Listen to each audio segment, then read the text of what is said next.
What's going on, guys? It's Nick here, back with another video. Today we're going over my full top 36 wide receiver rankings broken down into tiers. If you find this helpful at all, please leave a like, subscribe to the channel if you are new. Really helps me out, only takes a second to do. All right, probably going to be the longest video in the history of the channel, so we'll start things right off. Tier 1, Ja'Marr Chase, Justin Jefferson, CeeDee Lamb in that order.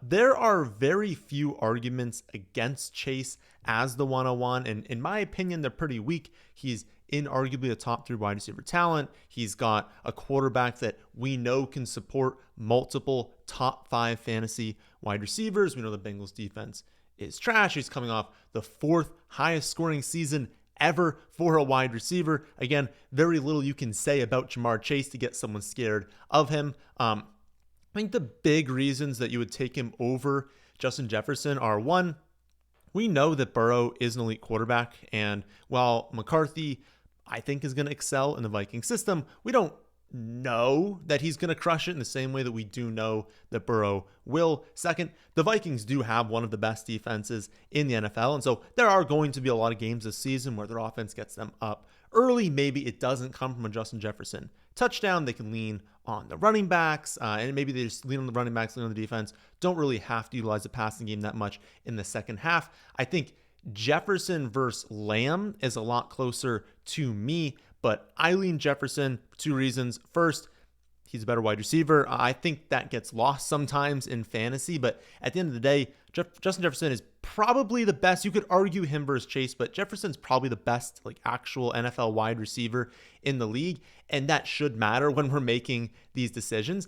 But I think the bigger reason is just my trust in each of the offenses. I just trust Kevin O'Connell more than I trust Brian Schottenheimer and Clayton Adams. I just trust Kevin O'Connell to a higher degree. Everyone has pointed to, the offense of Dallas playing fast, leaning pass heavy. And I agree with that. I think that's going to happen. But Schottenheimer has been a play caller 12 times, 12 years in the league and in the NFL. And he only has 4 offenses that ended up in the top 10 in points per game. Only 3 times in 12 years has his offenses finished top 16 in yards per game.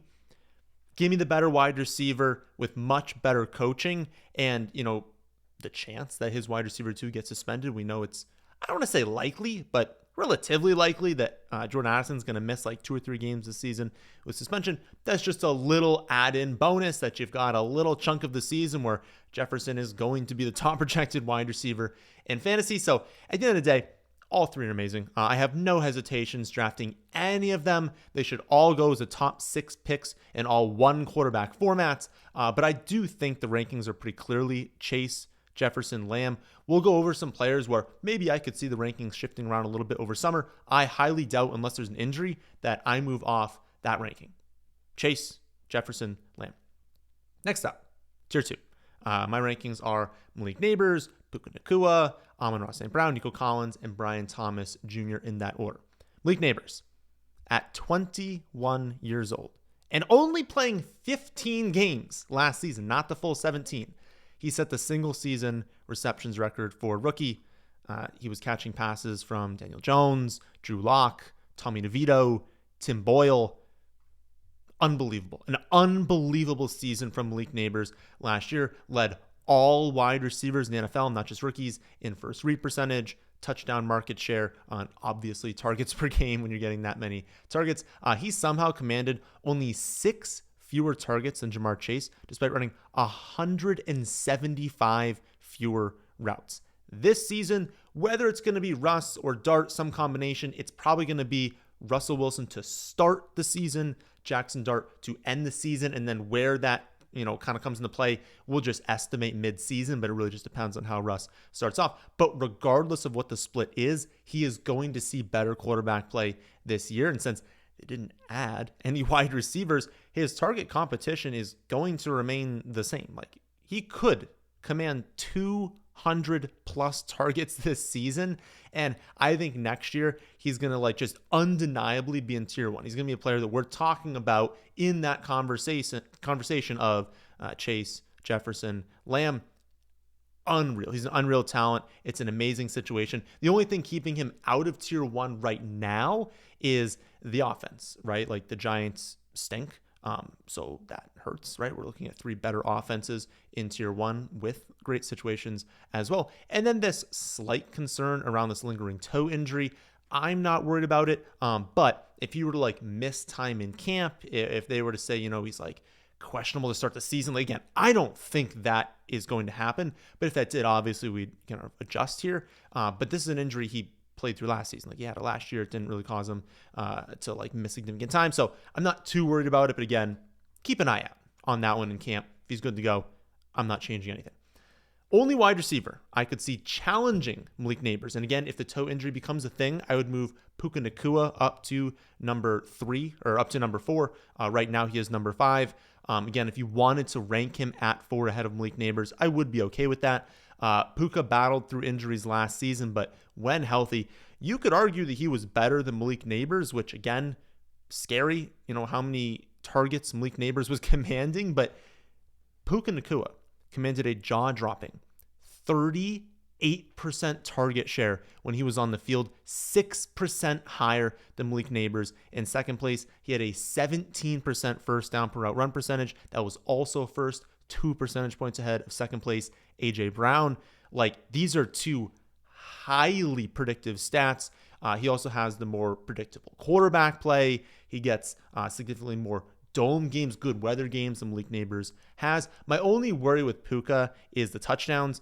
They love using Kyron at the goal line, and even with Kupp looking cooked at times last season and missing some time on top of that, Puka only had 6 end zone targets, 3 touchdowns overall. That's a season after 10 end zone targets, 6 touchdowns overall.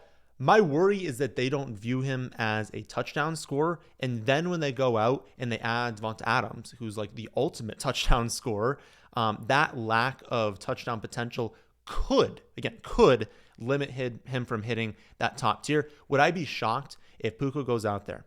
He leads the league in targets per route run. He has 10 to 12 touchdowns, and he finishes as the wide receiver 3. No, I wouldn't be surprised at all. So if you're not concerned at all about these touchdowns and you think he's going to go out there and be an absolute stud, again, I am okay putting him ahead of Malik Nabers because he's that good. I have some concerns there. And then when you think about the Nabers toe injury, it's not like Puka has had like a clean bill of health in his career. So if you're concerned about Nabers, you should probably be concerned about Puka to the same degree. So I don't think you can use that as a differentiator. Again, I like my rankings as Nabers than Puka, but I think it's extraordinarily close between those two, but they should be in tier 2. After those two, I do think it's pretty clear after them, the rest of these guys. We get into Amon-Ra St. Brown. But like, it's kind of funny because so people kind of ask where you want to draft this season, right? Everyone always wants to know because it happens when in a lot of leagues where like you pick out of a hat, it's random, it's from last year, whatever. You get to pick where you draft. Most of the time, I would say, 75, 80% of years, you want to be picking in the top half. Like it's just historically where we've seen great production. The best players go there. You see a drop off into round 2 and it's just like, it's just not as good, right? The late first round picks. This season, doesn't matter. Truly, I think you can pick out of a hat. Whatever pick you get, I think you should be happy with that selection. I think it's unbelievably fair every single pick. And that's because there are so many great wide receivers. I mentioned there's a great tier 1. I think that these 2 wide receivers, Nabers and Puka, should clearly be in the top of tier 2. But that is not to say that the rest of tier 2 isn't also amazing. Amon-Ra St. Brown has 3 straight seasons of at least 106 receptions. He has over 115 receptions, over 1,250 yards, and over or at least 10 touchdowns, so 10 plus touchdowns in back-to-back years. That is a stat line that has only been reached by 16 wide receivers in the history of the NFL one time, and he joins only Davante Adams and Antonio Brown as wide receivers to do it in back-to-back years. He has been absolutely incredible. He's been consistent. And to be able to get that at the end of round 1 gives you a lot of value because certainly Amon-Ra St. Brown can be the number 1 wide receiver in fantasy this season.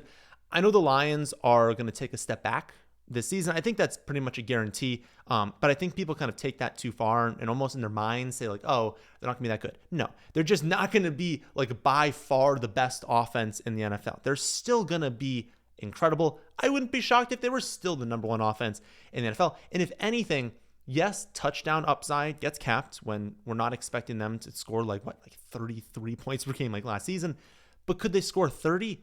Yes. And even if they score fewer touchdowns, even if they win fewer games, it probably just means they're going to be more competitive in the second half. That's going to lead to more shootout potential, but it's also just going to lead to, because shootout potential and the fact that like, if you just get up, to 28, you get to 30 points. This other team's sitting there like, goodness, we're not even doing that bad, but we're at like 12 or 15. That's a weird stat line I just said, but 10 to 14 points. Like, it becomes a situation where the Lions can slow down, they can go run heavy, and you kind of limit that shootout potential.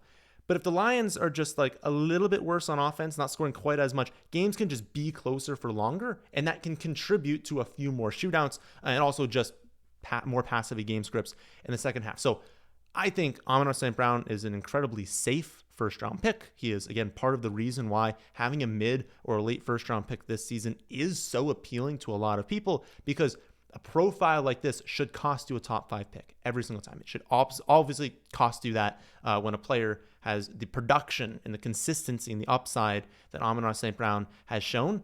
But there are 8 wide receivers all deserving of first-round grades this season, and that means you're going to get some of them in the late first round. So Amon-Ra, unbelievable pick this season. After him, I have Nico Collins. I see a lot of people that are like really high on Nico. Like some people who are like, he should be, I've seen him graded out as the number 3 wide receiver. Pump the brakes a little bit on putting him that high. He was a monster last season when healthy. And if the Texans can get back to their like 2023 production, then he has a great ceiling. He is another wide receiver that could be the number 1 overall wide receiver in fantasy. I will note, though, Nabers, Puka, they do have stronger underlying metrics just in terms of earning targets. It would also be awesome if the Texans' offensive line was fixed, but I'm currently still projecting them to be worse in the league. I'm not some like offensive line expert, but I read around for people who are good at this, and it does seem like they're not going to be good. At minimum, they're probably going to be bottom 5. And if that is an issue for Stroud, because that's what the narrative was last season, it was like he can't function with the offensive line just like falling apart around him. And if that can get back to being good, then we're going to have more upside in this offense. But if it's not, then we could see a repeat of last season, and that is going to limit Nico Collins' ceiling. Also, just slightly concerning, he's missed 3, 7, 2, and 5 games in his 4-year career. So again, not a massive deal. It's not like he's tearing his ACL every single season, but he's not really winning on that front either. It's not like you could say he's less likely to get injured than those guys. So I just think Nabers, Puka have a higher ceiling, especially from just earning targets. Like, these are 2 players who could legitimately see 200 targets. I just don't see that being the case for Nico Collins this season. And then I just think Amon-Ra St. Brown is like a safer bet. So I like where I have Nico. I doubt that I end up moving him higher this season.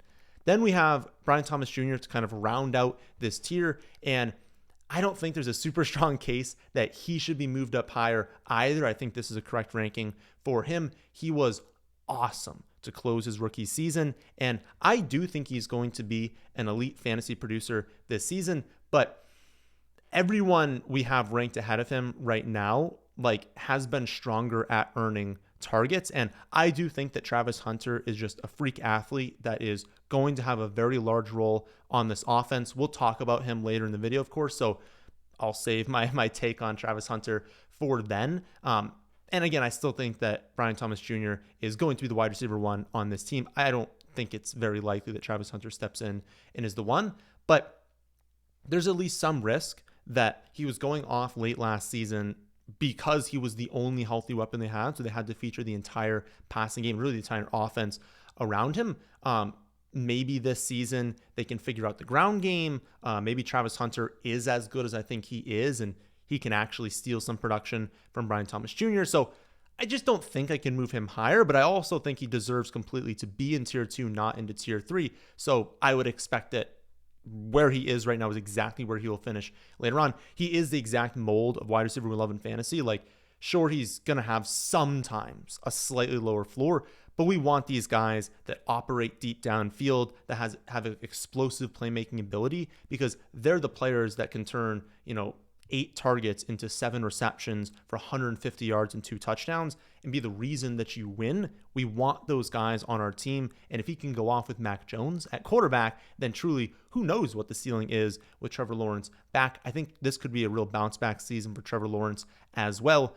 So again, don't think I can move him higher, but he deserves to be here. And it's another reason why late first round, if you could pair him, like imagine a wide receiver start where you've got like Amon-Ra and him, or Nico and him, or I don't know, maybe you got lucky and you got Puka and him. Like, my goodness, the upside you can have is crazy. After Brian Thomas Jr., we have tier 3. That consists of Drake London, A.J. Brown, Ladd McConkey, Rashee Rice, and Tyreek Hill. Drake London, start things off, he was 3rd in targets per route run last season, 3rd in first read percentage, 8th in first downs per route run. Again, very highly predictive metrics. And last season, he was pretty productive, having to catch passes from Kirk Cousins. He looked absolutely dreadful down the stretch.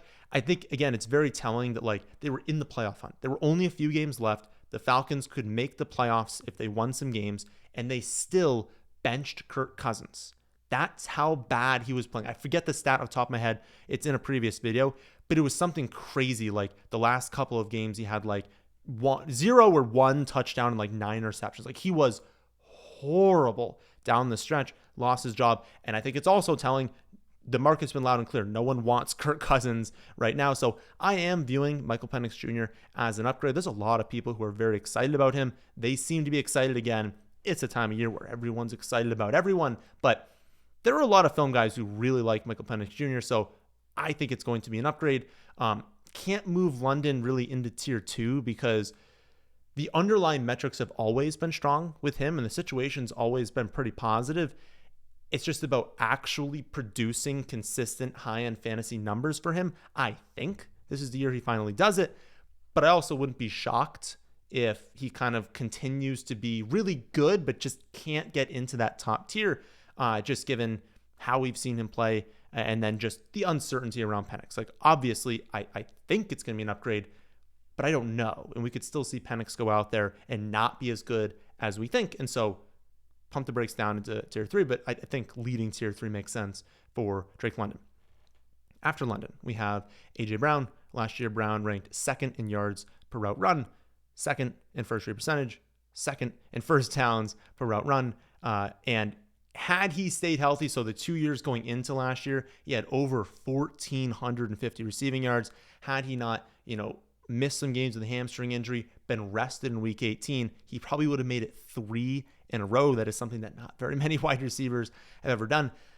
I just think, the biggest reason for positive, right? The biggest reason to why A.J. Brown could jump into, the top 5 in fantasy production this season is the offense. And you're like, well, they were awesome last season. Yeah. I mean, the 17 games he played, they went 16-1, but that meant that in so many second halves, they were running the ball, especially on this offense, having Saquon, having Jalen Hurts. They just ran the ball every single play. He was 2nd in the entirety of the NFL in first half receiving yards per game, but was 30th in second half receiving yards per game, 91st in second half receptions per game. Because again, they were winning every second half, and you're like, my goodness, are they going to throw the ball more than 4 times in the second half this week? He is still inarguably one of the best wide receivers in the NFL. You could argue he's a top 5 wide receiver, and if they just lose more games or are a little more competitive in the second half in a few more games, we know what the ceiling is. Again, 2nd in first half receiving yards per game. If they're competitive in the second half, this is a guy who could be number 1 in the NFL in receiving yards per game. I do have him behind London though, because I still think Eagles are going to be good. They're probably still going to win most of their games. They're probably still going to lean extremely run heavy in the second half of games and in the red zone. We know when they get in close, they're going to run it with Saquon and then finish it off with Jalen Hurts. And that's obviously going to impact the ceiling for A.J. Brown when he's not getting these 5-yard slant passes that he can absolutely do. But if they're just going to run the ball every time they get close, it does limit the total ceiling for his touchdowns. And of course, when you're drafting a player this early, that's going to hurt. Honestly, I would say that's probably the biggest differentiator. That and maybe defense. London is going to be used more in the red zone, and London's defense is trash. I mean, the Falcons have a trash defense. Their division is trash defenses. You hear me say that a lot. We want wide receivers in this division. Those two factors compared to Brown, he'll be used less in the red zone. His team is better. His defense is better. So they're just like not going to have to push it as much. We're probably going to see more games from Drake London where we're seeing a spike up and they're just running more and more and more plays and throwing the ball more. And I think that's more beneficial than the efficiency for A.J. Brown. At number 11, we have Ladd McConkey. He led all rookies last season in yards per route run, missed tackles forced per route run, or per reception, first downs per route run. He's awesome. Like we always he was never a prospect profile guy. Like if you run some sort of like production profile for rookies, use machine learning for that and look at their like underlying stats. He was never someone that was going to like pop big time because he had a lot of competition in college and he missed time with injuries. And so he never really like truly broke out. But when you looked at like per play numbers, like his efficiency metrics there, he was awesome. It was like, if he can get in the right landing spot and he can stay healthy, he can be, the next Keenan Allen for the Chargers. And he kind of proved last season that, yeah, that's probably going to happen. We know that Herbert has a history of just peppering wide receivers with targets. We know Herbert is a great quarterback. We know this offensive system is going to be good. Like they're just not going to be a team that ends up like completely busting and being terrible unless everyone starts to get injured. Some people have reached out being like, I really want to put him, into tier 2. I want to be taking him in this range of people have said like Nico Collins, Brian Thomas Jr. I want to throw some caution out there on that front. Projections wise, it's not even close. Like he should not be in tier 2. They did add some target competition in Trey Harris, who I think underlying metrics on him are very strong as well. Like he could be exceptional. Maybe takes a little bit to kind of get going, but that could be target competition the second half of the year that's just stronger than it was, or harder, I guess, than it was last season. They're also probably going to be run heavy. Like this is a team that wants to be run heavy. They couldn't really do it last season. They started off hot, but like they couldn't really run the ball. And then especially in that playoff game, you look at the stat line for Ladd McConkey and you're like, let's go. They lost that game. They got crushed. And so it's like, this is a team, when you look at the coaching staff, they want to run the football. They want a great offensive line. They want consistent running backs they can throw in there and give 25 touches per game. That's why they went out and they got Najee while also getting Marvin Hampton. They want two guys who they trust. Now, we'll see what Najee's status is after the 4th of July, but I can promise you no matter what his status is, Marvin Hampton's a stud. He can do everything they need him to do. He can operate the entire ground game on his own. And it just worries me a little bit that the offensive philosophy for this team is going to be run-centric. And so maybe the total potential there isn't enough to kind of pass London and A.J. Brown. Because he's not as good. He's a great wide receiver, but he's not as good as A.J. Brown. So he's not going to be as efficient on a per-play basis there. And if the volume's a lot lower than Drake London, I just think there's a reason why we should keep him back here and definitely not throw him into tier 2. So I like where I have him, middle of tier 3. After Ladd, we have Rashee Rice. Over his last 13 games, he has 105 receptions, 1,068 yards, and 8 touchdowns on a per game or point per game basis in fantasy. That would have finished ahead of Malik Nabers, ahead of Nico Collins last season, just a little bit behind Amon-Ra St. and Puka Nacua. Pretty clear. When you started last season, he was going to be a league winner. Like he was going to be someone that dominated in fantasy. He was someone that they were centering their entire offense around.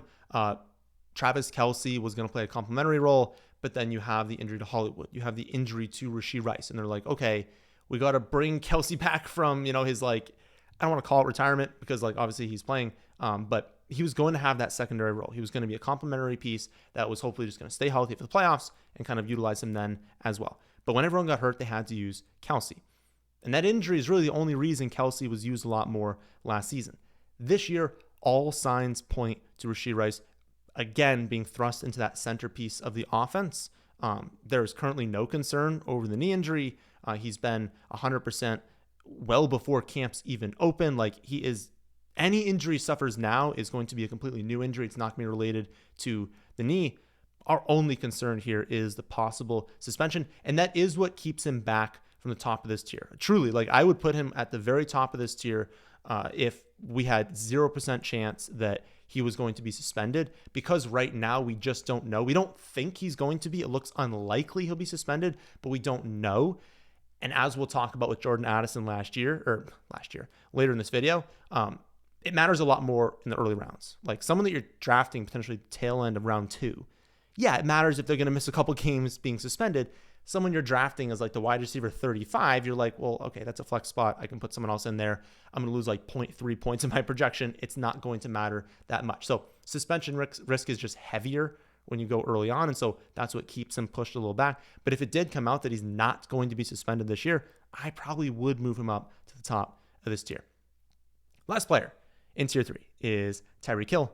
He was in tier 4 before the Jonnu trade, but unless Keenan Allen signs there, unless they trade for a wide receiver, I'm moving him into tier 3. Darren Waller will be used, but there's no way he commands 111 targets that Jonnu Smith had last season.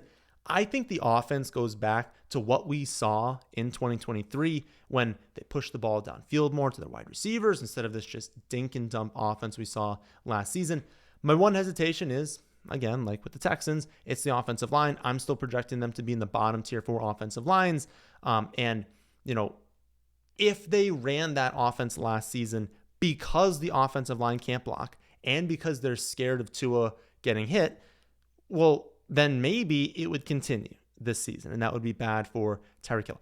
At the end of the day, though, I don't think he's cooked. I think that Tyreek Hill has like 1 or 2 years of elite production left.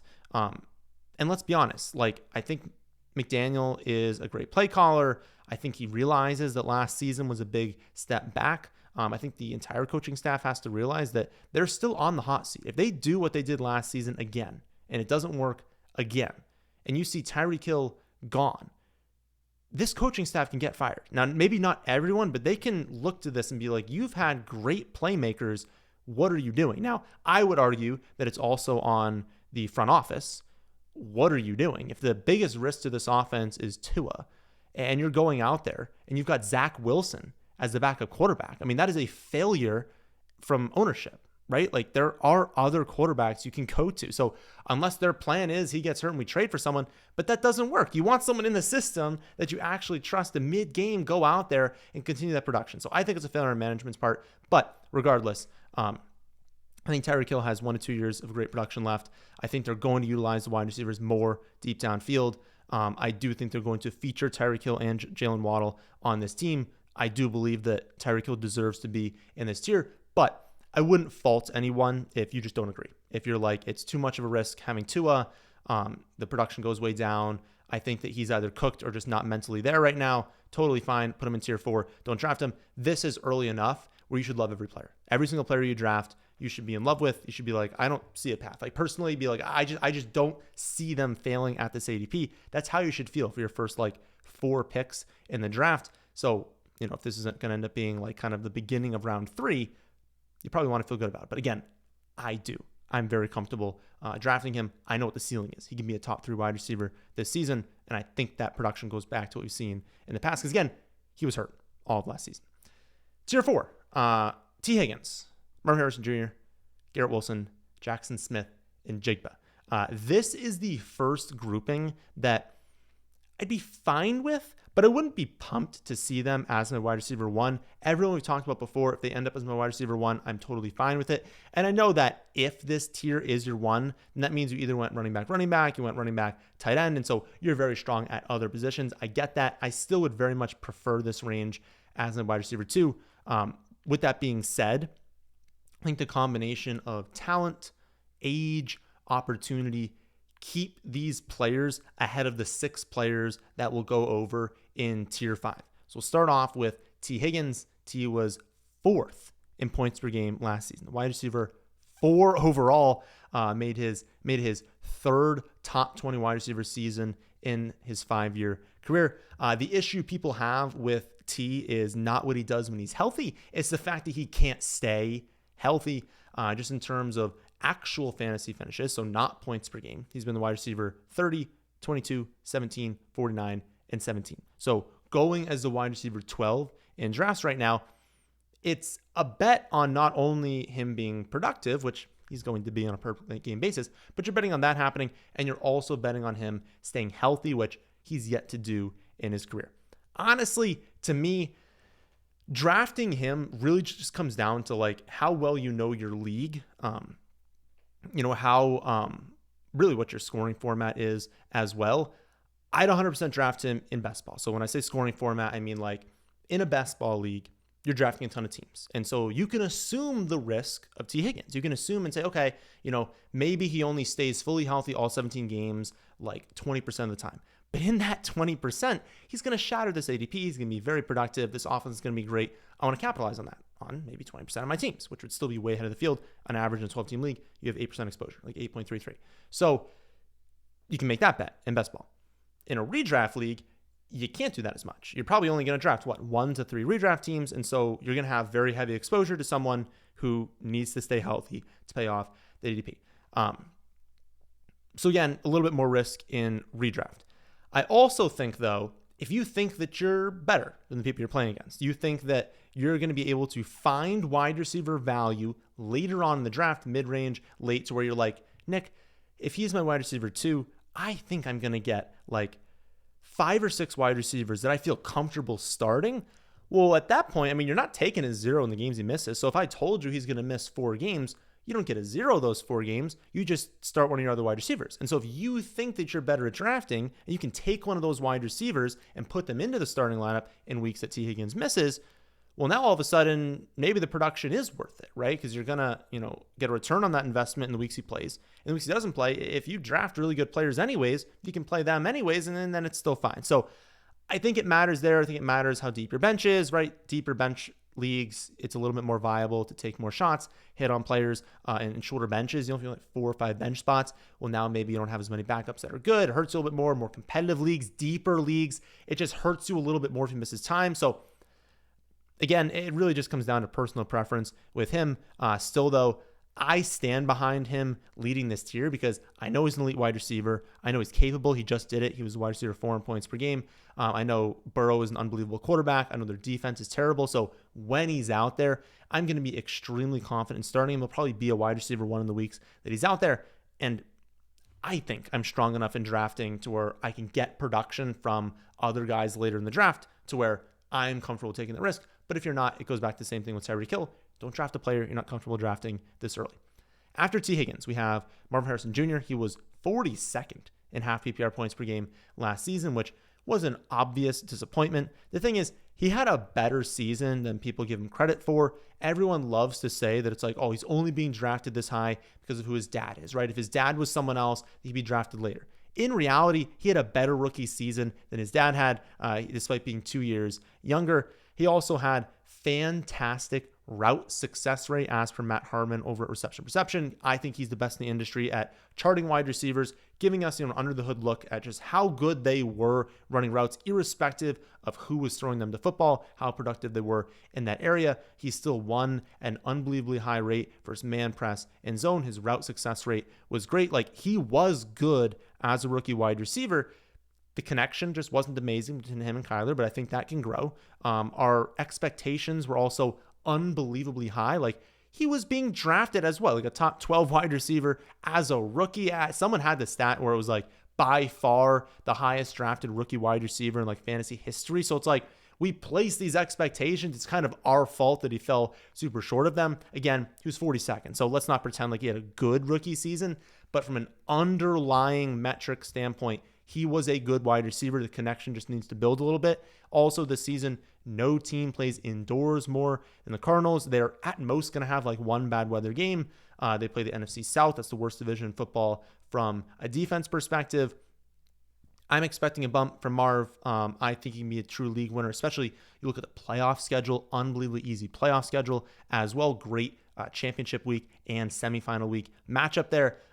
He's going to be one of my 3 most rostered wide receivers this season. I think we're going to be talking about him in tier 1 or tier 2 next year. After Marv, we have Garrett Wilson, the $130 million man, just signed a 4-year, $130 million contract, $90 million fully guaranteed. That's a lot of guaranteed money for Garrett Wilson. Right when that happened, I had a lot of people reach out and ask, what impact this has on the rankings. But I don't see why that would matter at all. Like, It would matter if the case against Garrett Wilson was that like the team doesn't like him. Maybe we don't think he's an elite wide receiver. And you could be like, well, the team clearly likes him and he's obviously good because, no one gives $90 million to a bad wide receiver. If there was like risk in them just like not wanting to play him or something like that, like if those were the risks, right? But the concern has never been that. We've known he's a great wide receiver. We know the team loves him. The concern is always volume. The Jets are going to be one of the most run-heavy teams in the entire NFL. And on top of that, many dropbacks, which will count as like pass plays, they're going to turn into running plays because Justin Fields is just going to run the ball on a high percentage of dropbacks. Plus, he dumps off a lot to running backs. And so you've got a lot of plays that are either going to be a designed run, or going to be a designed pass that turn into a run, or a designed pass that turn into a dump off. And those are not plays that Garrett Wilson is going to get a target. So it's a problem when you consider like he needs the targets, right? Like he is the second most targeted wide receiver in NFL history through 3 seasons. And you're like, wow, he's been amazing in fantasy, right? No, he's been the wide receiver 31, 40, and 23 in points per game. Again, being the second most targeted wide receiver ever. I think he's been like 6th, 4th, and 4th in targets among wide receivers in his 3 years. So he'll need to be, inarguably, he needs to be top 3 if he wants to pay off this current ADP, which is a lot to ask, again, from an unbelievably run-heavy offense with a mobile quarterback that also dumps off the running backs at a high rate. So the worry is if the targets drop off, he needs to be way more efficient. And I don't think that Justin Fields, anyone thinks he's like some super efficient pocket passer. I will say this, though. It opens correlation. So if you're drafting an underdog and you want to draft Garrett Wilson, well, Justin Fields is heavily correlated to Garrett Wilson. And so if you make that bet, you do have a heavily correlated bet later on. And I would make it in redraft as well. So I know we always talk about like not necessarily seeking out stacks in redraft leagues, but 100% of the time, if I draft Garrett Wilson, I will also be drafting Justin Fields. The only way that Garrett Wilson pays off this ADP where he is right now is if Justin Fields has a really good season passing and we know he's going to have a good season rushing. So there you have it. And if Justin Fields ends up getting hurt, missing time, there's no way Garrett Wilson's paying off his ADP. So if you make the bet and you draft Garrett Wilson, you have to draft Fields. And that can be a positive because you're taking 2 picks on your team and you're saying, can we be right on the first one? And if I am, both of them work out. And that is a positive. So it is a positive in the direction of Garrett Wilson. Again, I haven't been able to justify him for most of the summer, but I'll say this, the last like week or so, I don't know if some major podcasters, major platforms are talking about him negatively. I don't know. I don't listen to everyone, but I've seen him slip. So earlier in the summer, it was very consistently, he's going in the early 3rd round. You're not getting him later than that. He's been dropping into the mid 3rd. I've seen him go into the late 3rd. Like he's been falling and he's gotten to a range where I have him ranked right now, I was never, ever getting him. Now he's consistently towards the top or the top player, and I've actually been drafting him more. So I am going to have Garrett Wilson this season. I mentioned in a video like last week, I wouldn't be surprised if it got to 5%. Again, 8% would be average. I'll be below the field, but he's been falling in drafts. So if you listen to me talk negatively about Garrett Wilson in a different video, ADPs change all the time. My take has not changed. My ranking has not changed, but ADPs have approached where I have him. And once that happens, I'm going to start drafting him more. And again, that's been happening. Finally, to round out this tier, we have JSN, Jaxon Smith-Njigba. He's entering year 3 at only 23 and a half years old as the clear alpha on the Seahawks. My issue with JSN is just quarterback play. I truly just don't believe that Sam Darnold is a good quarterback.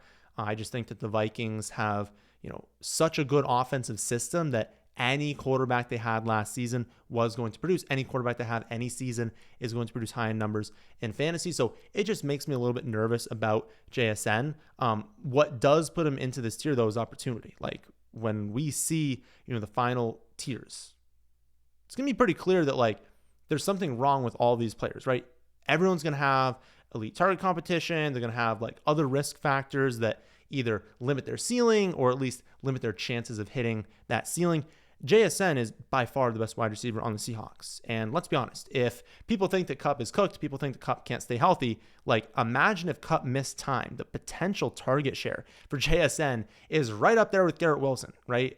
Only it would be on a better offense that's probably going to throw the ball more often. So I do have Garrett Wilson over JSN because I think Garrett Wilson is just a better wide receiver, and I trust I do trust Clint Kubiak a little bit more, I guess, than the offensive coordinators on the Jets. I don't trust Sam Darnold. I just don't think Sam Darnold's that good. I think he's being a little overrated this season. Also, one thing that I don't see talked about a ton is like, if I don't believe in Sam Darnold, then that means I don't think this team is necessarily going to make the playoffs.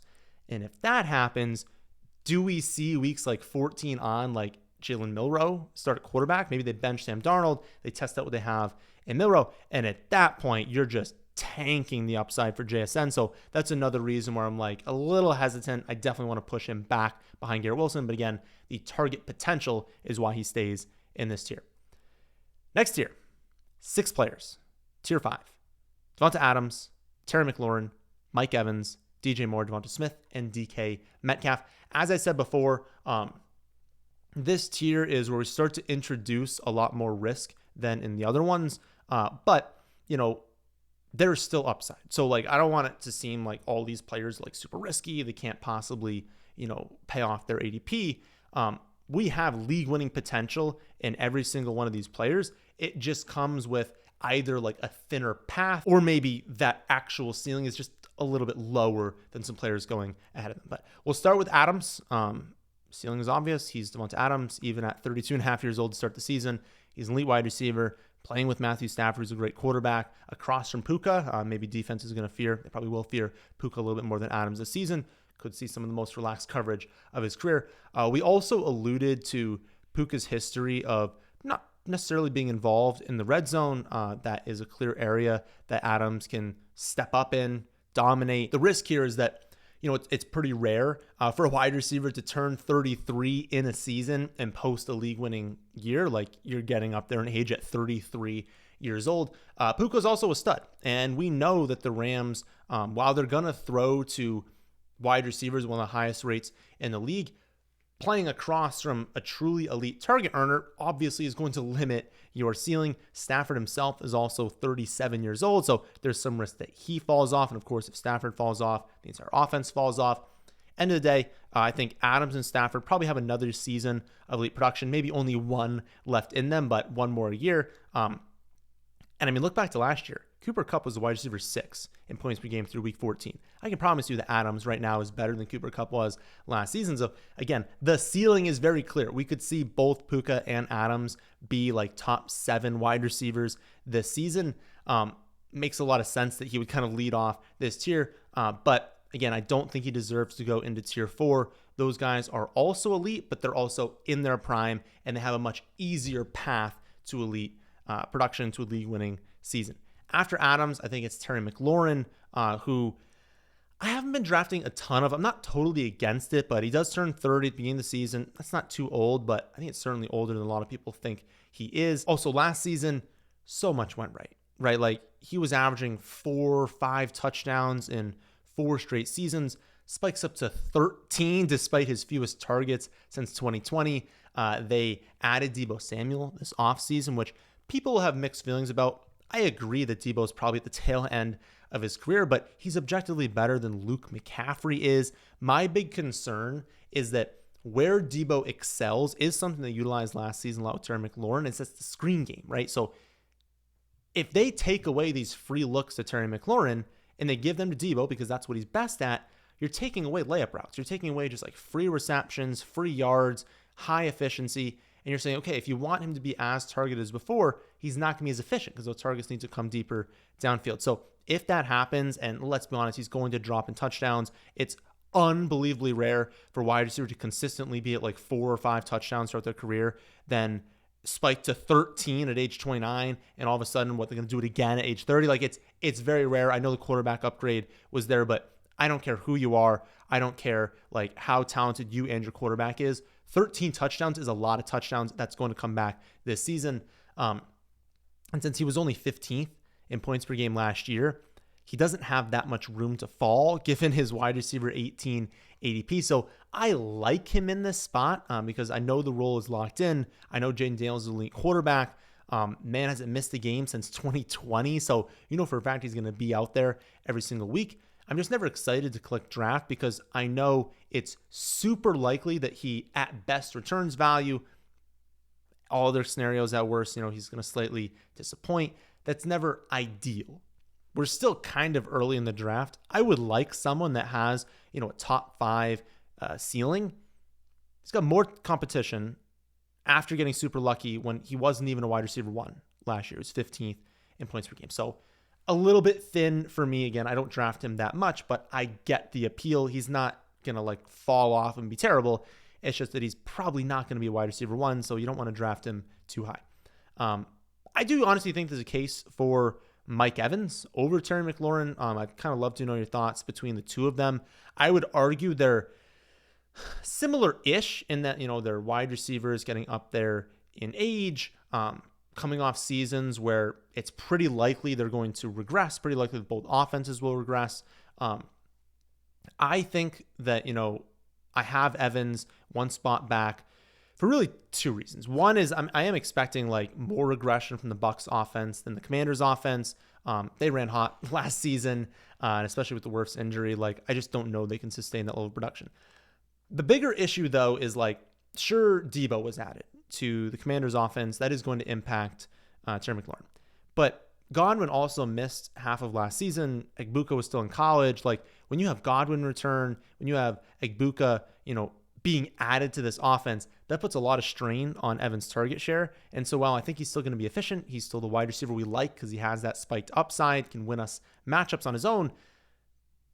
It's certainly going to lead to a lot of annoying weeks where Godwin's going off or Egbuka's going off. And you're like, why is Mike Evans only getting 4 or 5 targets? It's like, well, because they have so many really good playmakers on this team that not everyone can have 10 targets every week. So that's more of a concern. Again, I don't think Debo is going to go out there and command 12 targets every game. We're like, oh no, McLaurin's never getting targets because of Debo. Like, Debo is like, I'm more scared of Egbuka than I am of Debo Samuel. So again, I think it makes sense to have McLaurin then Mike Evans, but I'd love to know your thoughts on that one. At 21, I have DJ Moore. He has been a staple of the channel for years. We've loved him his entire career. Just a player that's always underrated. He's a great wide receiver, but just can't seem to find good quarterback play. This certainly seems like it's going to be the season he breaks out, though. At least 96 receptions in back-to-back years. He gets the major coaching upgrade, having Ben Johnson now, not Shane Waldron. Hasn't missed a game in 4 years. He's missed 2 total games in his 7-year career. We love to see that from players in fantasy. He's always going to be out there. If you're all in on the Bears this season and you're like, Nick, they are going to be awesome. I truly believe in Ben Johnson. I believe in this offense. I believe in these playmakers. I could see you ranking DJ Moore as high as like 18th overall ahead of Adams. Like, I think that's where you kind of put him. I don't think you can put him in the next tier, but I think ahead of Adams, that's certainly viable. I have him here, though, for a few reasons. First, you still get him a ton. So I would move him higher if I was never getting him in drafts, but where I have him ranked right now, you still get him plenty. So, and if you need to reach one spot, you can get him a pretty high percentage of the time. So you don't need to move him up much higher to still get him a lot of the time. Second, he does have target competition. Like, Odunze is a stud. We'll go over him. I love him. Luther Burden, not my favorite prospect. I'm really not drafting him, but some people like him. He's a threat. Colson Loveland, not healthy yet, but probably going to be healthy to start the season. Maybe he's not a threat early in the year, but to close the season, what if, Luther Burden starts to break out in the second half, which rookie wide receivers tend to do? What if Colson Loveland starts to break out and you still got Odunze, and now we're sitting there with DJ Moore being like, all right, the target share is not really that high. I know the offense is great, but, he's not going out there putting up like Amon-Ra St. Brown type target share. Like, maybe he's at like 15, 16%, and it's a lot lower than we think. So because of that, because the target share could be spread out, especially in the second half of the season, they have a lot of outdoor games in the second half of the season. That's not ideal for especially where they're playing in these outdoor games. And then finally, like, Ben Johnson's an upgrade. He's going to be better than what they had last season. But is it possible that it takes him like a full season to kind of get going and maybe next year is when this offense breaks out? Yes, that's still absolutely possible, that they don't just like set the world on fire in week 1. So I still like DJ Moore. I still draft him a lot. I draft him ahead of consensus. Here, where you're drafting him right here is a really good spot to get him. If you move him too much higher and you start taking him too much, then I would pump the brakes there. I'd want him ahead of the field. I'd want to draft him more than average. If you had 3 hometown leagues, I'd want him on one of them, but I maybe want him on one of them and then Odunze on another, and then maybe just like fade the Bears on another. Like, that's probably how I would play it personally. And if you had me give me the option between DJ Moore here or Odunze, 2 to 3 rounds later, I might be leaning Odunze 3 rounds later. At 22, we have DeVonta Smith. He was 17th in points per game last season, but is 24th by ADP right now. He's one that I'm pretty surprised, but honestly, like he's been the wide receiver 16, 22, and 17 points per game 3 straight years. So he's consistently been a very good wide receiver. He's only missed 5 games in his 4-year career. If anything, the Eagles are going to throw the ball at a higher rate than they did last season. So it's a little confusing to see him going as the wide receiver 24, especially when you consider like the upside. We haven't seen A.J. Brown miss a huge chunk of time. But if that happens, we're going to have DeVonta Smith as a top 10 wide receiver. And so he has great contingent upside. He probably outperforms his ADP even when A.J. Brown is healthy. Like, I don't know, he's one of the safest picks you can make. He's a definite value in drafts right now. He's a great pick. I really have nothing else bad to say. Like, he's a great wide receiver. Good pick this season. Rounding out tier 5, we have DK Metcalf, the $132 million man, just edging out Garrett Wilson this season. Although Garrett Wilson got way more guaranteed money. So if you're picking between 2 contracts, like Garrett Wilson's contract is still better. Anyways, Metcalf joins the Steelers. Honestly, similar outlook. Kind of funny that they got similar contracts, like similar outlook as Garrett Wilson, and that we know both are going to be elite wide receivers. We know both are, though, on like run first offenses. They both have questionable quarterback play. I really like DK Metcalf, though. Steelers going to run a ton of heavy sets, so that's 2 tight ends. That's maybe 3 tight ends in the field at times. We know that wide receivers on those types of plays, their target shares go way up. It's just easier to command more targets when you're competing with Darnell Washington than it is a wide receiver, right? Also, just weird, I brought this stat up in a video earlier, like last week. The Seahawks gave DK Metcalf 7 red zone targets last season. That's criminal. And it is not going to happen again. I know for a fact that when they get in close, yes, they're going to run the ball at a relatively high rate, but Aaron Rodgers just loves himself some Aaron Rodgers. Like, he loves dropping back in the red zone. So they're maybe going to call a run play, but he's going to be like, wait a minute, I have DK Metcalf and we're at the 5-yard line. Nope, slant, go, fade. Like, it's just going to be like easy to where if DK Metcalf is ever in single coverage, Rodgers is changing the play to get him a touchdown. And it's going to happen a lot because DK Metcalf's a freak and they should have used him more in the red zone than last season. So all of that at the cost of like a low-end wide receiver 2, a high-end wide receiver 3, sign me up for that. I've consistently got him as my 3rd wide receiver this season. I think there's so much upside there. I could see a world where DK Metcalf has 15 touchdowns this year. And at that point, you don't care too much if the team happens to be a little bit run heavy. There's just no one there. Again, unless they go after Keenan Allen, unless they sign someone else. Like if they're going with Roman Wilson, who I think is a great pick in round 18 Underdog, but Roman Wilson and Calvin Austin, like if that's what they're going with at 2 and 3 this season, sky's the limit for DK Metcalf. Tier 6, this is where we introduce a few more unknowns into the wide receivers, and the path to a league-winning season starts to thin out a little bit more. Tet McMillan is going to start off this tier. He's a top rookie this season, at least. Again, we'll get to Travis Hunter. I think there's an argument to be made that Travis Hunter could have a better season, but I think most people are viewing Tet McMillan as the number 1 wide receiver in redraft leagues. It's super close in Dynasty, but number 1 wide receiver in redraft leagues this season for rookies. He's a clear alpha on the Panthers. We know the Panthers offense is heavily reliant on that X receiver playing well, and he's going to play X this season. The long-term landing spot is amazing. There are just some obvious question marks this season. Like, how good will Tet be as a rookie? Does he break out right away, or is it like rookies tend to do sometimes at the second half of the season? Does Leggett take a step forward and maybe he commands a higher target share than we think? Do we get the Bryce Young from the beginning of last season in the rookie year, or do we get the Bryce Young from the end of last season? My gut says he's going to have a strong year, Tet McMillan, and my gut says we get the second half Bryce Young. But I don't know that, right? I don't know if that's going to happen. So I can't justify placing him into tier 5. I can't justify having a crazy high percentage. Again, we kind of go back to that like 3 redraft league format. No way in the world I'd have more than 1 team with Tet McMillan. And to be completely honest, I would be fine fading him and being like, okay, there are so many unknowns here that it wouldn't be shocking if he opened the season with like, 7, 12, and 6 half PPR points. And maybe the person that drafted him is like, all right, this isn't great. I kind of have to put him in the flex spot yet. I thought he was going to be better. Maybe the Panthers offense isn't looking that great, and maybe you can trade for him. Again, that doesn't help you on a site like Underdog, but at least on Underdog, you can capitalize on late season production a little bit more. But most of you play in redraft leagues, and my gut, again, says that we will be able to trade for Tet McMillan sometime early in the season. I don't think he's going to go out there and just crush it at the beginning. So my gut says if I'm in one league, I'm probably not drafting him. I have him ranked pretty highly because, again, I think the opportunity is incredible, and I think he is a good wide receiver, and especially as we get down the stretch of the season, I think he's going to be really, really good. Again, Panthers also have a terrible defense. They play in a division with terrible defenses. I do think, as long as Bryce Young doesn't fall apart, that he's going to have every opportunity to, have a good season, and that'll kind of translate into Tet as well. But my gut says if I was in one redraft league, I probably would not draft Tet McMillan. After Tet, we have Jaylen Waddle. Over the last 3 years, he's been a second-round pick, and a third-round pick in fantasy drafts. So right now, getting him in the 6th round, that's really good value from what we've gotten or what it's taken to get him in the past. And it shows how scared people are to draft him, or I guess how scared people are to draft him because of Tua, not really because of Jaylen Waddle.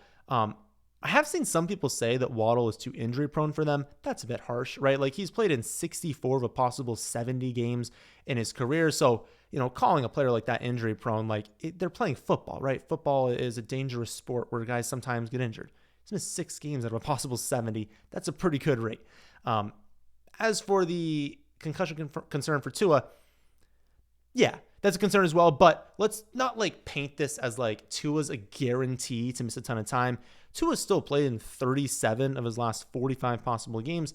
That's 82% of his possible games over the last 45.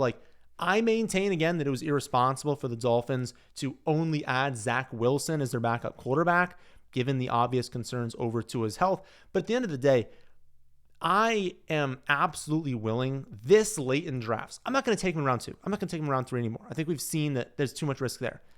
But even ranking him as my wide receiver 25 means you get him a lot. You get a ton of Jaylen Waddle in drafts, most likely as your wide receiver 3. At that point, he's in your flex spot. Maybe the 3 wide receiver league, he's in your wide receiver 3 spot. But you're not placing as much value on him. He's not as integral to your team.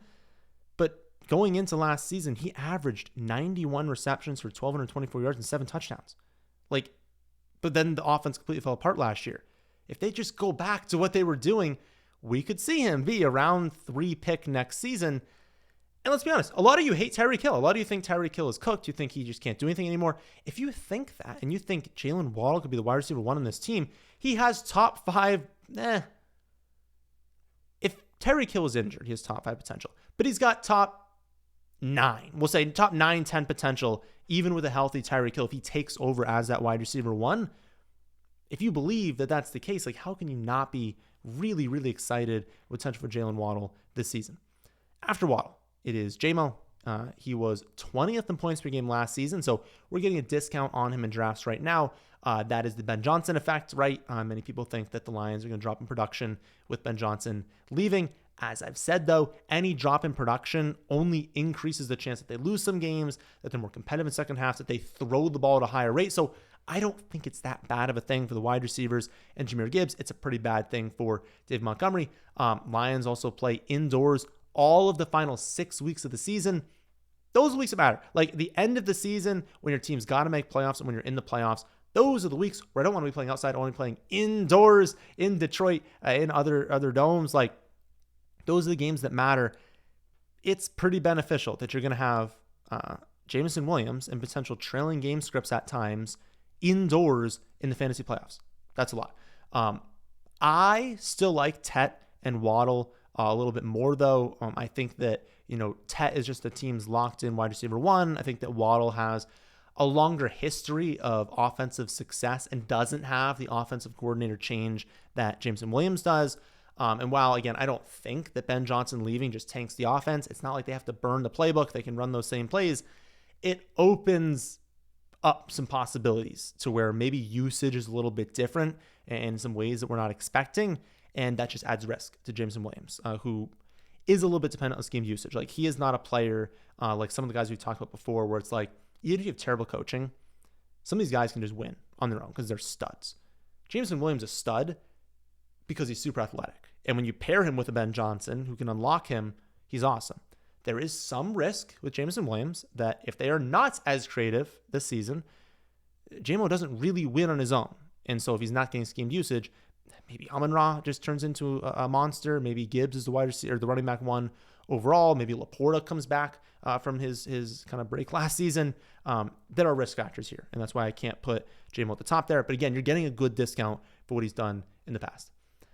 At 27, I have Xavier Worthy. I completely see the ceiling for Worthy. He is the deep threat in the Chiefs. You don't have to say much more than that, right? Like Patrick Mahomes is a very good quarterback. If they hit on a few more deep balls last season, it looks a lot different from a production standpoint.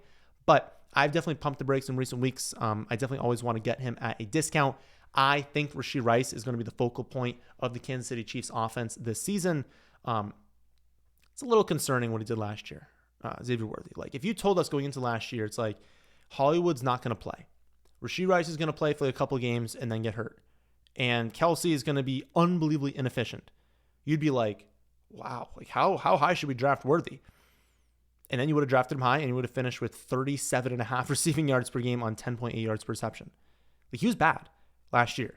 Before the final offensive play of the Kansas City Chiefs season, he had over 85 receiving yards in 0 of 19 games. So I understand the ceiling is there, but you're baking in a lot of improvement by drafting him where I have him at 27th. So it's something that I think I need to drop him down. Again, projections wise, I honestly feel like I'm projecting him low. Like, I feel like it's not that hard for him to come in with the projection that I have, like to have that level of production and command that many targets. But when I start to think through things, I'm like, man, he needs to be a lot better. And I think Rashee Rice would be the focal point. So I could see myself dropping him down as far as like 30th, maybe bumping Sutton up, who we'll get to in a second, into this tier. But yeah, projections wise, I don't think I'm being crazy having him at 27th. But when it comes to actually drafting him, I do have my hesitations. And so I wanted to voice those. After Worthy, we have Travis Hunter. He was, of course, drafted second overall by the Jaguars because the Browns decided, who needs Travis Hunter, right? I get people's concerns about him playing both sides of the ball. That increases injury chances. But I mean, he's been doing it. He's an athletic freak. Like his individual injury chances on a per play basis are just lower than a lot of other players. But also the fact that, like, well, that's going to limit his offensive snaps, right? Because you can't play 100% of the snaps on both sides of the ball. I don't think it matters as much as people think, though. Like, let's just play a little simulation here, play a little game.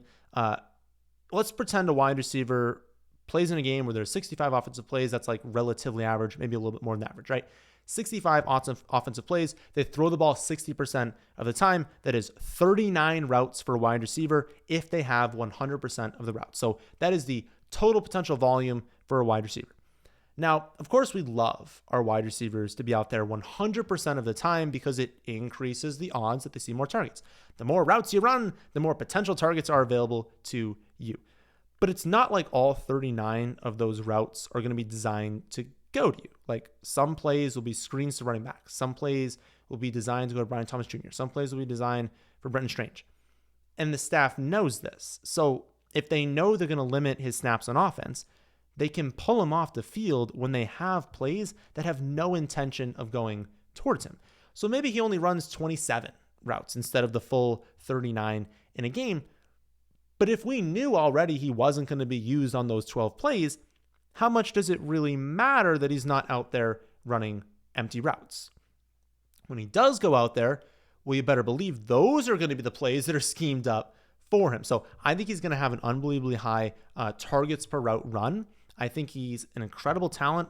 I think he's going to be an amazing wide receiver. Again, I'm not worried about him playing a limited number of offensive snaps. He will be out there when it matters. And when you get shootouts late in games, you get them in trailing game scripts, you don't think they're going to spend a number 2 pick on a player and they're going to be like, well, you know, I think we're set. We have Brian Thomas Jr., we have De'Ami Brown, we have Parker Washington. We don't need to put Travis Hunter on the field. They're going to put him on the field. It's the fourth quarter. They need to be, winning in that drive. They need to be producing points. Like, he's going to be out there. So I'm really not that worried. And even if he is limited, again, when he's out there, they're going to design plays to him. Final player in tier 6 is George Pickens. He is another wide receiver I love this season. The Cowboys are going to throw the ball about 100 times more than the Steelers this season. So there's plenty of room for George Pickens to produce alongside CeeDee Lamb. And, that's kind of why I didn't really mention George Pickens that much when talking about CeeDee Lamb before, and just the fact that like there's opportunity to go around here. So please do not like avoid CeeDee Lamb as a top 3 wide receiver just because of George Pickens. I really do think Pickens was just the perfect wide receiver addition to this offense. It gives them a truly elite deep threat, someone that can win on their own, someone that can, put fear into defenses so they don't just sell out stopping CeeDee Lamb. I'm not concerned as well. Some people are like, oh, there's character issues. Like he's going to be a hothead in Dallas. Every good wide receiver is a hothead. Like, let's be honest with ourselves for a second. We're not saying this with like A.J. Brown being like, oh no, A.J. Brown might get frustrated sometimes. That's just something that happens with good wide receivers. They want the football as much as possible. I don't think when you add 100 targets to the offense, it's going to be a problem for CeeDee Lamb. He's going to get plenty of targets. He's going to have upside. He's going to have big games in Dallas. I don't anticipate it being a problem. I'm not worried about it at all. You should be drafting George Pickens this season. On to the 7th and final tier in today's video. I know it might seem like, oh, it's tier 7. It's the bottom tier here. Maybe like he doesn't like these players. Honestly, like some of the values we get of the wide receivers going in this range and the upside they still possess this late makes me really like this range. So this is not like my least favorite receivers. They just happen to be in this final tier. After this tier, and I would say after our 3 honorable mentions, there's actually a very steep drop off. So I kind of want to be targeting this tier because this is the end of the wide receivers that I feel very confident in. And once we get to, it's 39 kind of top wide receivers this season. Once we get to the wide receiver 40 on, there's a big drop off to where I like some of those guys, certainly, but the ceiling and the chance of hitting ceiling drops off a cliff. And so I want to be acquiring as many wide receivers as you currently see on the screen, plus, again, maybe the 3 I'll mention as honorable mentions, but there's a reason they didn't make this final tier. I think the top 36 wide receivers this season, at least as of right now, are fairly set. I like a lot of them. I want as many as possible. First up, Courtland Sutton, who, again, I mentioned before, I could definitely see myself bringing into tier 6 later on, kind of moving potentially ahead of Xavier Worthy and dropping Worthy down. People seem to think that I hate Courtland Sutton. I don't hate Courtland Sutton. I think he's a great wide receiver. We were in on him in the past. We were in on him last season. He was awesome last season, going significantly later than he is right now. It's truly just about cost. For as good as he played last season, he was the wide receiver 25 on a per game basis. So when you isolate any in particular week, he was a high-end wide receiver 3 to a low-end wide receiver 2. That's how he produced on a per game basis. This season, you've got Evan Ingram going to command more targets than Lucas Crow.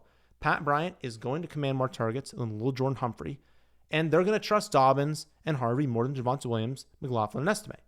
You also add in one of the best defenses, not the best defense in the league. And they're probably going to be a more run-heavy team that plays slower in the second half, that runs the ball at a higher rate because of both the running backs and the defense.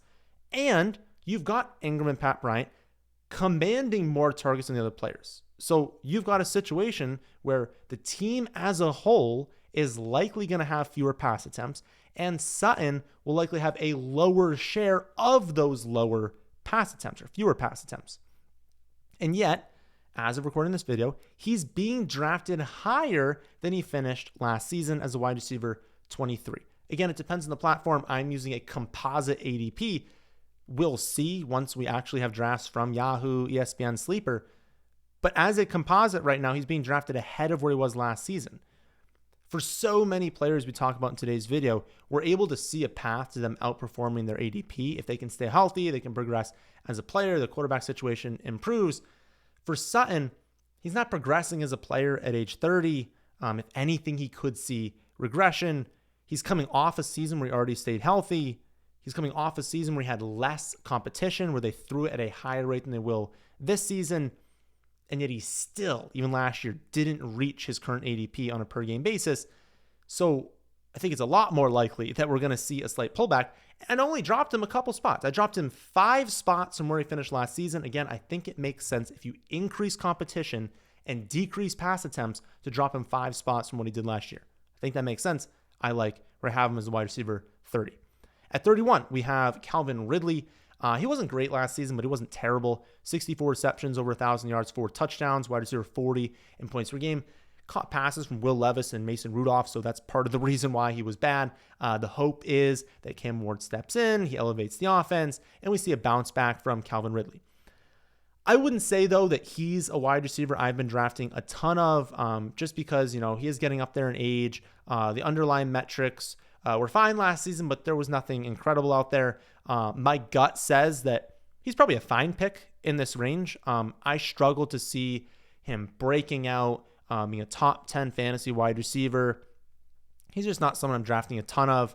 I don't think he's a bad pick, but I think you're betting on a lot of things progressing on a team that's still going to be a bad offense. So not in love with it, but again, wide receiver 31.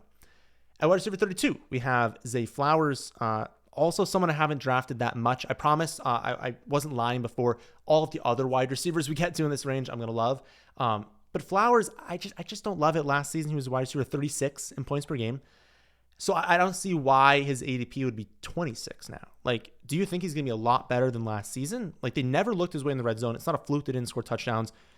They have Lamar. They have Henry. They have two great red zone weapons at tight end. They now have DeAndre Hopkins, wide receiver. They have Rashad Bateman. They have so many players that you would look to before Zay Flowers that you'd almost forget that you have Zay Flowers on the team. And who knows, if they run two wide receiver sets in the red zone, aren't they going to use Bateman and Hopkins? Like, could Flowers not even be on the field when they get inside the 10-yard line? So again, concerning, but we know how this offense works.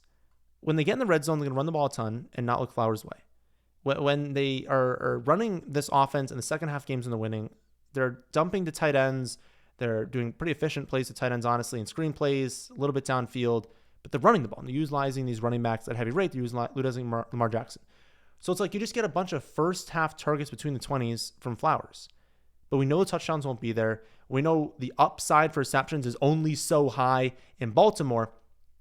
He's in that same mold of Sutton and Ridley, where it's like, I know they're going to be involved.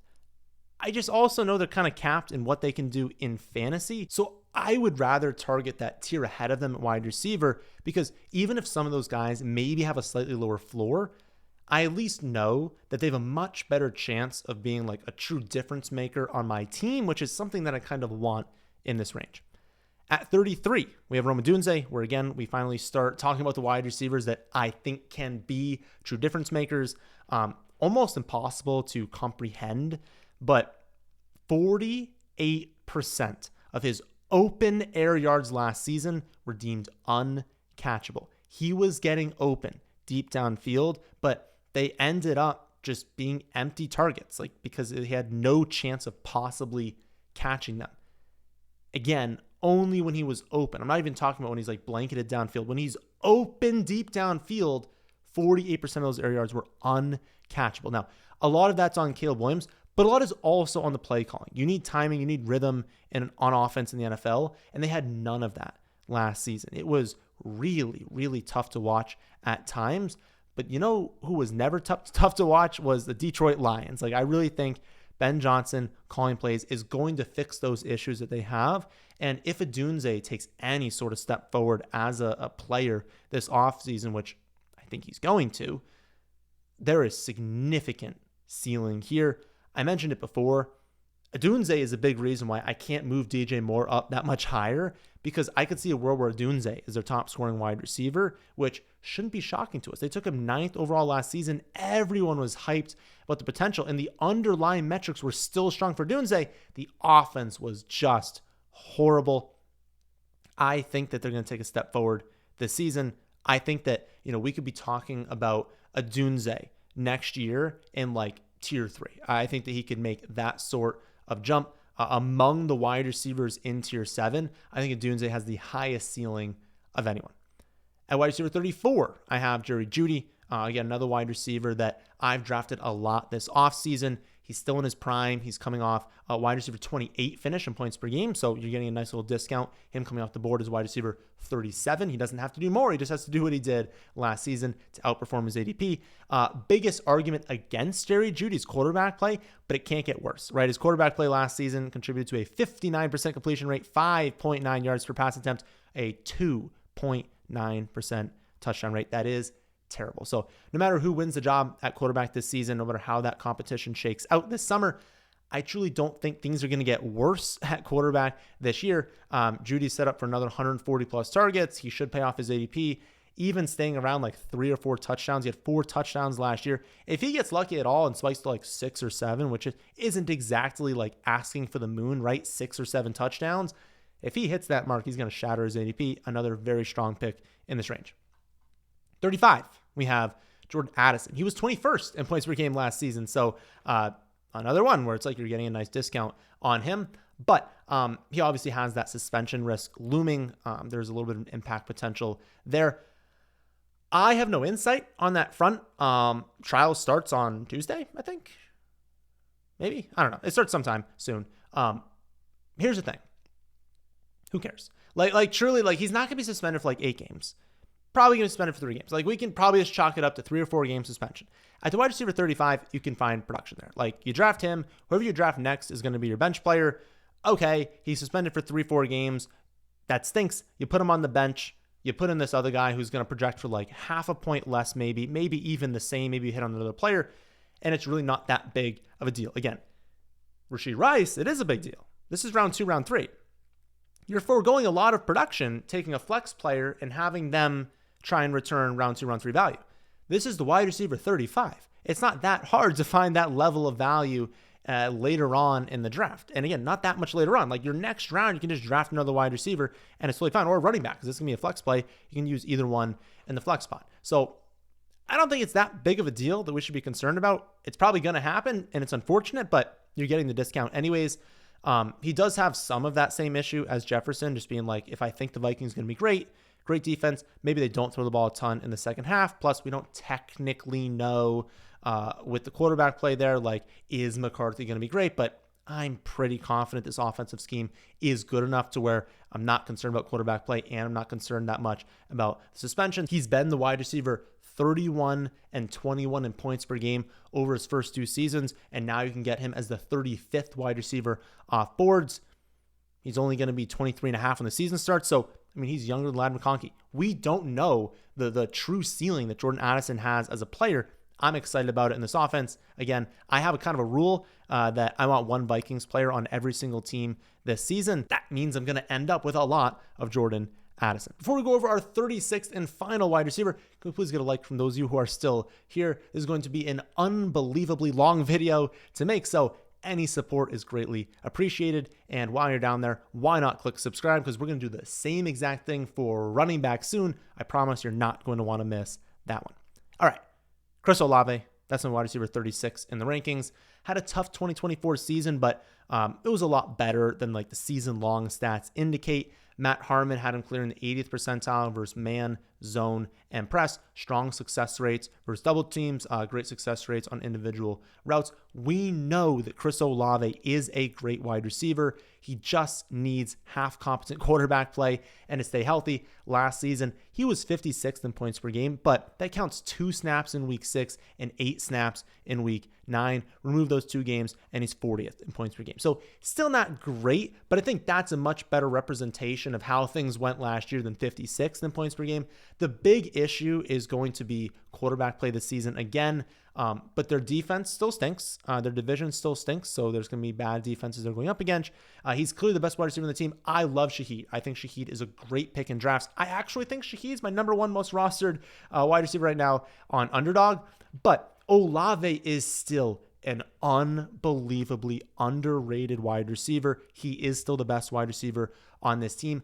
I don't know that he has the ceiling to be a tier 2 player next season, but he could absolutely find his way into tier 3. And who knows, if Shuck ends up being good, or maybe they figure out the quarterback position, maybe he is someone that we're talking about in like the late 2nd to early 3rd round next year as a player that, you know, just takes that step that we all knew that he could make finally this year and kind of turns his career around, really hits on the production, because we know Chris Olave is a great wide receiver. He's just got to stay healthy. And if it happens this year, I think production can be awesome. I do want to shout out the 3 honorable mentions in this video. Deebo Samuel, Jawan Jennings, and Chris Olave. They nearly made the cut. If you wanted to throw them at the end of tier 7, you can go for it. Personally, I like how I have things. I like how I have these top 7 tiers. But as always, I would love to know your thoughts in the comment section down below. This has been by far the longest video of the season, probably the longest video I have ever made. So if you're still here, please leave a like. Please subscribe if you are new to the channel. Again, I have a feeling everyone's going to really like the running back video coming up. That'll be out in a couple of days. Also, understand that I update the rankings daily. So there is a 0% chance that this is the final iteration of the top 36 wide receivers. So if you want access to my rankings in real time and to see how they compare across positions, see them on my website, thefantasyfootballadvice.com. You can also gain access to those for free by signing up to your first Underdog account today using promo code FFA and joining at least one draft. Do that, and the following morning, I will email you an account that has access to my rankings all season long, and that includes in-season rankings and detailed weekly projections in season. All right, that'll do it for the longest video ever on this channel. Please leave a like if you are still here. Please subscribe to the channel if you have not done so already, and I'll catch you all later in the week to talk about some running backs.